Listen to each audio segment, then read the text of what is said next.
Sweetheart. Hi. You're going to have a great episode to follow today. We're here with Kristen Brokaw of SLIIM. All right. Actually, I might have needed to wait a couple minutes before. Ellie, how long? I'm sorry? How long? How long? I just started the live. I probably started it a couple seconds early. Oh, no. Yeah, did you need me to wait a minute? Yeah. Okay, I can reload it. Yeah. Or we can just be fabulously entertaining while we sit here. We are fabulously entertaining. Duh. That's Yeah. us. Yeah. So actually, tell me what we're going to talk about this a little bit in the show, but what are some things coming up with SLIIM that people that might be just popping in for a second would like to know about? Well, there are two. SLIIM serves two people. They Yeah. serve the public Mhm. with our directory, Right. and then the providers with the directory to have other resources to refer patients, but as a meeting space and a very sacred space for doctors to get together and share disease states and ideas from an integrative concept. It's a great forum. Yeah. Okay. All right, we Headset? ready? Mm-hmm. Do I have to wear a headset? Yes, You you do, do. my dear. Here's Yeah. yours. I've found that hair bounces back pretty well from it, though. So, Oh. yeah. I really do need to know your product secrets. Okay. Mm-hmm. Very good. Very good. Cooperate. There we go. All right. Yeah. Yep, one segment, all good. So it's a 26-minute segment, just to give Perfect. you a heads up. Yeah. Okay. This is Amanda LaPlante. You're listening to Get Real to Heal on KWRHLP 92.9 FM. I'm here today with Kristen Brokaw, and Kristen is the founder of SLIIM, St. Louis Institute of Integrated Medicine. She's also a nutraceuticals representative, yes, with Yes. Orthomolecular. Yeah, fantastic products. So, welcome. Thank you. Yeah. This is so nifty to be on a radio show. Well, I'm excited to have you on the radio show because, and I guess this is where we'll start, right? We're going to get into SLIIM and orthomolecular.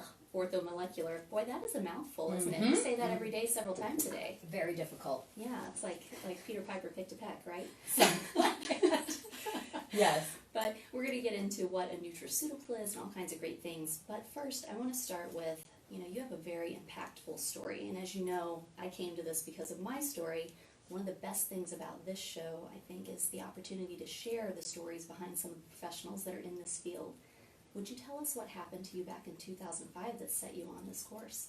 Right. I was heading down Highway 44, going 60 miles an hour, when out of nowhere, a white truck slams into me, throws me up onto two wheels, and I slam back down onto the highway facing the opposite direction I was headed.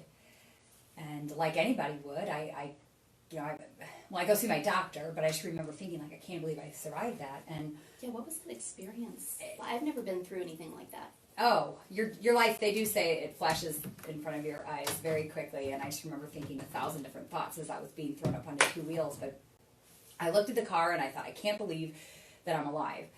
And when I went to see my doctor, he said, oh, soft tissue damage, you'll be fine in no time. And I wasn't. So when I went back to him for answers, and he didn't have any other than antidepressants, or I could just complain to him for the rest of my life, which is actually what he said. And every day it felt like, Hold on. yeah, that is the truth. Can we just honor? Okay, what now?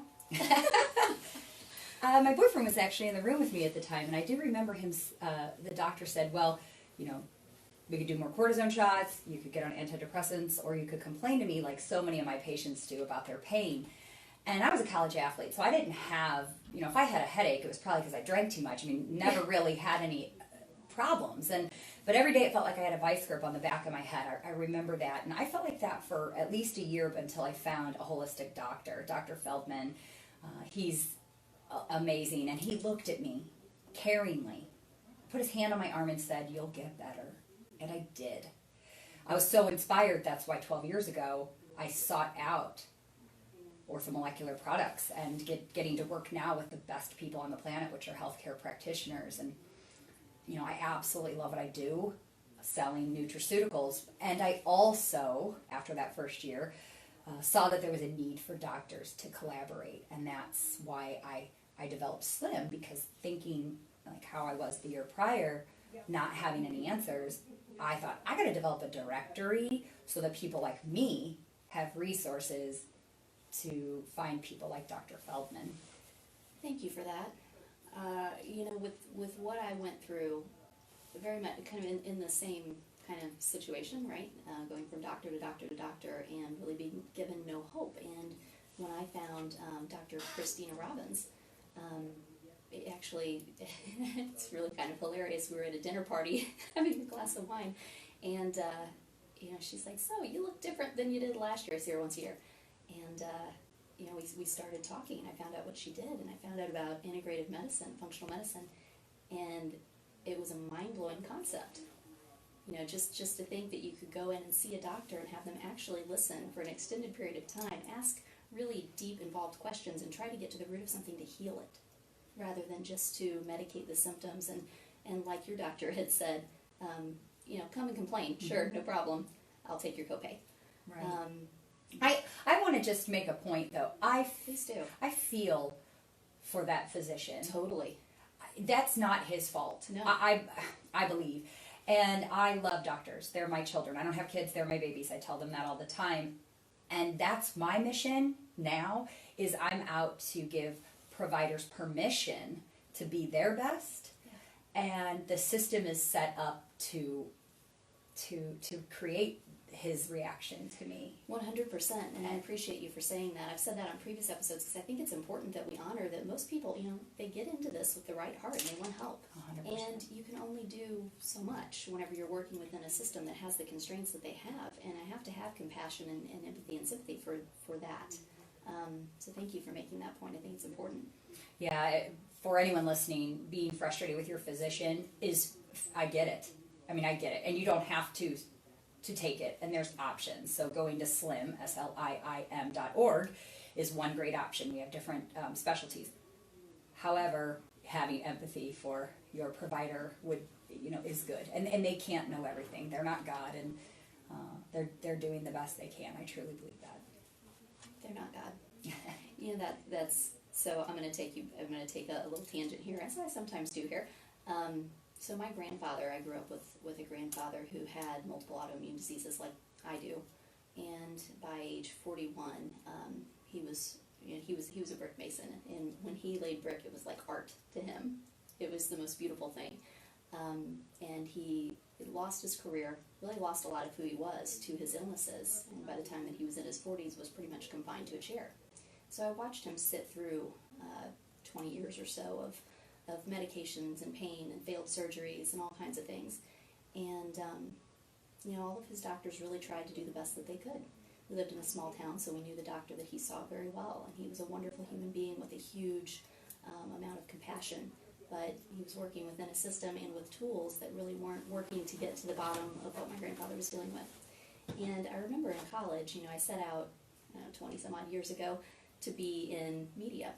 And as part of my freshman intro to journalism, I had to go and interview a family member. And I chose to interview my grandfather. And so I walked into the living room there where his familiar chair was, and he was sitting in it as always. It was really kind of a constant in my childhood growing up that I always knew Grandpa was going to be there. Never knew how he was going to be feeling that day, but he always had a smile. And I remember sitting there and interviewing him, and I said, "What was the one thing that you've learned in your life? Probably the most important lesson that you've learned?" And he said that doctors are just people, they're not gods. Yeah. And that stuck with me forever. Anyway, interesting that you said that because it just took me back. Well, and since we're on this tangent, that patients do need to understand there is a huge responsibility, like 100% of the responsibility is on them, and the onus that the patient needs to take, because it's your disease. Right. You do the research, and you will have to change something, and it's probably going to be your diet, it's probably going to be addressing your stress, it's probably going to be changing your environment. And if you're not willing to do that, then you're going to have to just, I guess play the game. I don't know. Yeah. And I know you and I could go off forever. Oh, about totally. that. And I love that. And it's just, I love that there are physicians out there, though, that are starting to really be proactive in talking about the importance of nutrition. You know, for instance, looking back at his diseases, I know that if we could have removed gluten from his diet and, you know, taken away the sweet tea that he drank all day long, it would have helped the inflammatory conditions, but no one ever talked to him about that, you know, and now this is in the 80s and early 90s, so we can't, here or there, but yeah, there's so much that we can do to affect our genetic expression and affect our condition, and we have to be our own advocates as well, because, you know, as Dr. Joshua Swamidas, MD, PhD, works in laboratory and genomic science at Washington University, was here a few weeks ago, and we were talking, and he said, you know, another important thing to point out is, you know, like with my case, I was a classic case of somebody that fell through the cracks and was on too many medications and not really, you know, the doctors weren't able to communicate with each other effectively. So that's one of the things that he and his team at WashU are trying to solve for in the system that we currently work within. And, you know, he said, you're the only person that's going to be at every appointment, you know, with every physician. And you have to really understand your case and keep your information together and advocate for yourself and help your practitioner. So anyway, again, we're going on tangents, but Yeah. yeah, I don't think that message is given enough. it's important. Yep. Yeah. All right, so we're gonna come back. We're really back in. This is fun. Yep. All right, so you had the accident. You were driven by your experience with Dr. Feldman to want to be part of this field of functional and integrative medicine. Tell us a little bit more about the field and your experience with working in this realm, what you've seen. Well, like I said, after that first year of calling on doctors, I realized they don't know each other. They know of each other, they don't know each other. And they're asking a lot of the same questions. I should put them in a room. And that's what I did. 11, going on now 12 years ago, I just decided to put them in a room, and then that's how we started to have our dinner meetings, and we meet quarterly.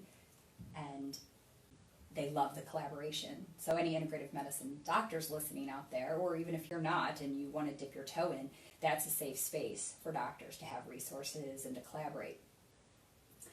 Then, after that first few meetings, I realized we need to get this message out to the public. In the first 3 years, we had symposiums on inflammation and hormones and aging gracefully. I mean, we had 3 years of these symposiums, and that was a lot of work and a ton of impact, and it really did get the word out about SLIIM.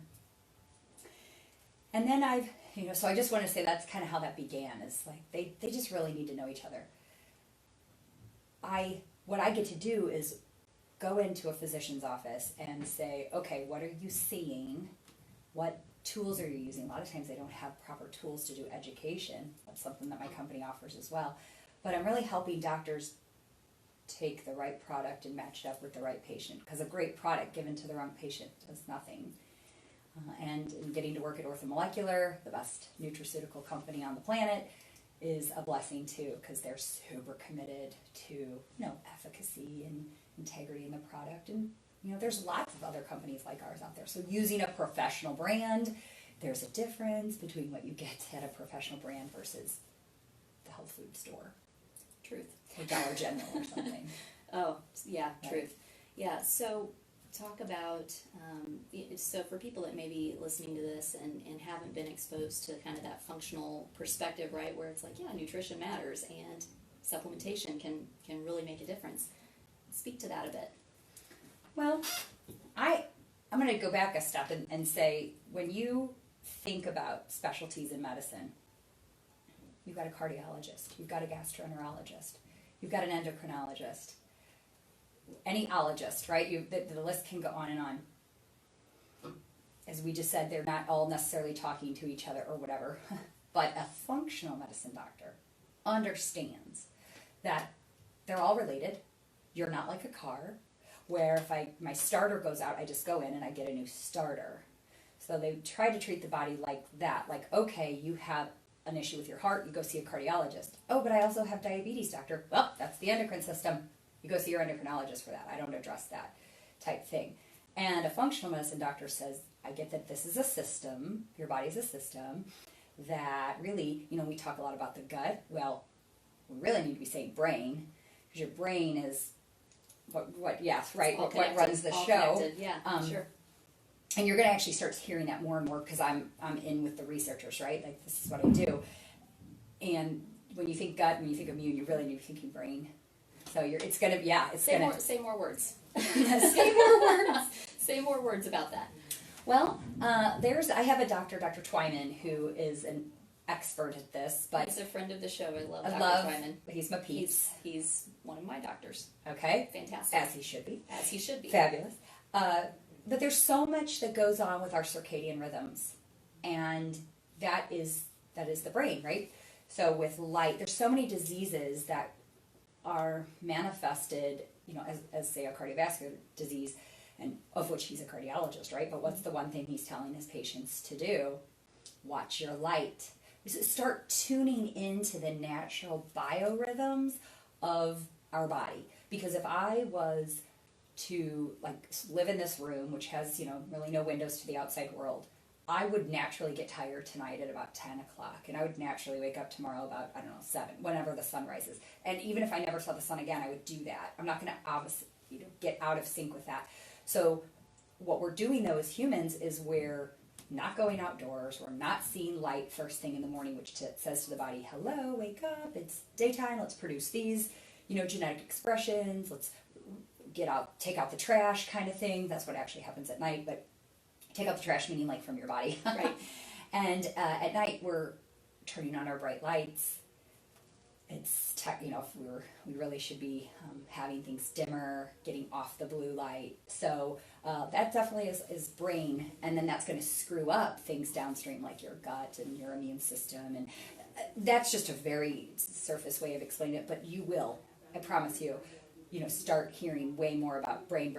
It's not that the gut isn't important at all. By no means am I saying that, but we'd be amazed at what we could do to our body if we just started tuning into those natural biorhythms, that many things would probably start to dissipate. I am working on that myself, having seen Dr. Twyman and then talked to Dr. Robbins and some other functional doctors that are fantastic about these concepts. My hormones are jacked. They're just off. And I'm working now. So, the gut, we're doing okay. Autoimmune stuff's in remission. For the most part, it is strep season, and one of mine gets flared up right about now. But anyway, all things being as they are, I'm really trying to work toward fixing my hormones now. And so there's a lot that I am starting to learn about what you just said and how important it really, really is. And I know Dr. Twyman, when I go in, I've sent several of my clients to him, and they go and they're like, okay, so what's with the glasses? Yep. I wear them. Yeah. I've ordered some as well. I'm going to start doing that. I was a little slow to come around to it. I just kind of kept putting it off, and then I started really thinking about it. I'm like, okay, this makes a lot of sense. So what she's saying is the glasses, is there's these amber colored glasses that you can wear in the evening to block blue light if you're looking at your technology. Technically, you shouldn't even be looking at your technology, right? Truth. Yeah.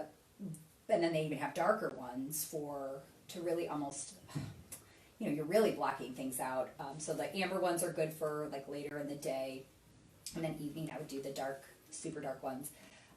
And the other thing, I would bring up is the time restricted eating is another concept that you're going to start hearing a lot about, or maybe, people sometimes call it intermittent fasting, where you're picking, the research is showing that they gave these 2 sets of mice the same amount of calories in a day, but the one set could eat whenever they wanted, and the other could only eat within 8 hours. What do you think happened to the ones that ate whenever they wanted? And not good things. They did. In 12 weeks, they became obese and started to develop disease states. Right. The ones that could eat the same amount of calories within 8 hours stayed trim and didn't develop disease processes. Isn't that interesting? It is interesting, and isn't it just what I notice the more that I look at these concepts that are emerging, and it's kind of a what is old is new again kind of thing, right? But really, just we've gotten too disconnected from nature and from the natural cycles that people had lived by for thousands and thousands of years. Food wasn't something that you could just walk into the store and buy, or that was just in your cupboard necessarily. It was a process, right, to go out and gather food, have it, prepare it, and it was, people understood and appreciated the work that it took, right, to get all of that together. So anyway, our modern society's gotten completely disconnected from the way that man lived for many, many, many years, and it's causing a lot of issues for us. And you couldn't necessarily afford to turn your lights on in the evening because it would be Absolutely. expensive. Even candles. I used to volunteer at a place down the road here. It was Sappington House in Crestwood years ago when I was taking some time off of work to do some serious healing. I wanted to get out and just do something to the community to give back, and so I started volunteering there. Now, this is a house that was built, it was 1805. Promise I knew these things when I was a tour guide. Right. But, and so they really take you back to that era and what it was like. And yeah, I mean, they have these wonderful little spinning, spiraling things that you put the candles in, right? These little holders, and you would just barely twist it because you could only afford to burn so much wax at a time. Things like that. You really got a sense of how people used to live. Definitely not like now. Right. I do actually start using candles now that Twyman has been in my life. Do you? Yeah, Me around the too. house. And I've got all of my lights in the evening. They're red lights. It looks like Yeah. a submarine in the house. Oh, yeah. Some great research on red light therapy. Oh, absolutely. Yeah. Yeah. But it is a game changer. And then when I go into my refrigerator and I open it up and that insanely stark blue light is just, and I'm like, oh. So Yeah. Oh, well, I had a conversation with my son yesterday. He's like, I had a really hard time falling asleep last night. And I said, what were you doing before you went to sleep? Well, I got my phone out. Okay. Yeah. So explaining that concept, and I worry about this next generation that's coming up. Oh, I They don't think get this message. I think we're just as bad. Sure. I mean, the older people as well. So that we could, but yes, put your phones down, put your glasses on, and chill with some candles. There Yeah, we go. I love a meditation with some candles at night. It's good. All right, so let's pull back in. All right, so tell me more about just your I guess what you do with orthomolecular and the nutraceuticals, and just tell me a little bit more about the company. Well, we've been, this is our 30th year. I have worked for the company now, this is going on my 13th year. So, like I said, I do work for the best nutraceutical company on the planet. There are many different nutraceutical companies out there. Again, we're in the professional grade, just only working with medical professionals. But the difference, I would say, with our company than even some of my competitors is we're very much based in, well, for sure the science, but not being a marketing company, because there's so much that goes on out there, right? That like, oh, but if you have this fish oil with this other thing in it, then that makes this happen, and then this fish oil with so there's like these lot of like designer products out there.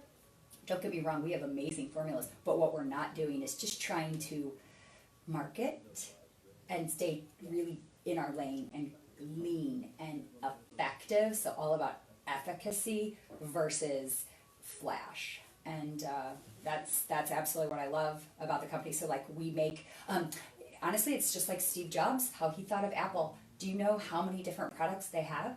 Not many. So when he left as CEO, and then when he came back, they went from having a few products to 200, and I believe the number's like 49 or 79. And then he said, that's it. He got rid of like 239 of them. And so they've got like the iPad and the iTouch, and just not many SKUs, but what you do well. And that's exactly how orthomolecular is. So we have about 190 SKUs, where some of my competitors have 500. And yeah. Wow. So, okay, and let me ask you this too. So you started talking about kind of designer products and some of the new things that are out there. So I've got two questions that came to mind. One, do you have anything that addresses for SNPs? So like DNA-based nutrition products. Like a methylated. Correct. Yes, of course. Yeah. And then going one step beyond that, there are some companies out there that are endeavoring to create products that are specifically designed for one single person based on their SNPs. Have you seen these? Yes. Yeah. I think the research is still very new on that, and that's not something that we do. So I'm not going to sit here and say one way or the other. Sure. I know what I would love. I hope that more research comes out in that, because if that was really well known, then I know a lot more people would be doing that. Mm-hmm. But I'm going to throw something out there that's kind of so turmeric. I love turmeric. You should be taking turmeric. Turmeric's fabulous. Have you ever heard, you should be taking turmeric with pepper? Yes. Yes, Yeah. you've heard that, right? Totally. Okay. Show me the data. Yeah. Show me the data. Like, if I asked you, and we've had over 10 years to prove it, but that's something you know, right? So there's just these things like this industry does need to self-scrutinize. And so what ends up happening is, like, I don't know if you've ever read the book 100th Monkey. Like, it reaches critical mass. So enough people have said it, and then it becomes gospel. And then we go, where's the data? Oh, yeah, we can't find any. So there's not that there's anything wrong with putting, the deal with pepper is why we would never use that is it actually opens up it increases bioavailability. But it increases bioavailability for toxins too. Oh. And they've shown that turmeric actually has its better mechanism of action when it actually interfaces with the microbiome. So if you're increasing the bioavailability and just having it shoot right through, when really it kind of needs to sit there. Do you see what I'm saying? I do. So there's a lot of hype. That's what I'm trying to tell you is like the marketing that happens in this industry because things become sexy. You just have to be careful. How can you be careful? We have Tom Williams, our PhD, and he's the best. So That's fantastic. Well, thank you for that. That was brand new information for Yeah, me. yeah. I love that. All right, well, Kristen Brokaw, tell everybody how they can get in touch with you on the various different levels that they would want to reach out. I run SLIIM.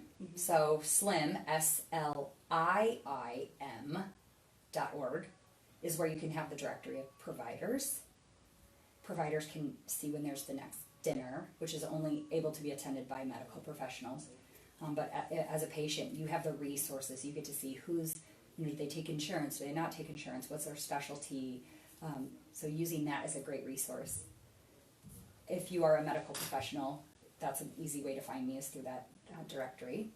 And then I have a Facebook page, Kristen Brokaw. You can find me there, but you can reach out to me on my cell, 314-378-8295, and text me or ask me any questions. And but orthomolecularproducts.com is our website for the nutraceutical company, and I think that probably covers it. I think that about I'm not covers that it, interesting. yeah. I think that's probably the two best places you'd want to go. All right, well, and I would disagree with the statement that you're not that interesting, but it has been fantastic having you on. Thank you. I appreciate it. You're great at this, and this is so fun. Oh, good, I'm glad you enjoyed it. Yeah, I appreciate you. All right, well, this has been Amanda LaPlante. You've been listening to Get Real to Heal on KWRHLP 92.9 FM. To reach out to me, find me online at amandalaplante.com or on facebook.com/getrealtoheal and listen to back episodes on soundcloud.com/getrealtoheal. Have a great day. Ooh, that was a tight one. I almost didn't make it out in time. Thanks for the countdown. I was doing my best, and then I'm like, I can't see. Did that say 1? Did that say 30? You were fine. It was me. I Okay. started out my outro a little bit slow, and then it was like, woo-hoo, hold on. You're good at this. This is definitely not your first rodeo. Oh, well, thank you. I appreciate it. There are moments where I'm like, oh, what am I going to say next? Wait a minute. Hold on. I got to double back to that question. So That was good. How did I do? you did great. Oh, good. No, you're awesome. I've watched several interviews with you. I was excited to have you on because I knew you were going to be just a knockout. Oh, So thanks. yeah, appreciate you, and I appreciate all that you do. Absolutely. Yeah, Are you going to come to the next one dinner? I would love to come to the next. So one if there's dinner. spots available. Oh, there's someone else in there. Yeah, our internet. This is Ryan. Hello. Yeah. You look familiar to me. Hope you enjoyed it. Have a great day.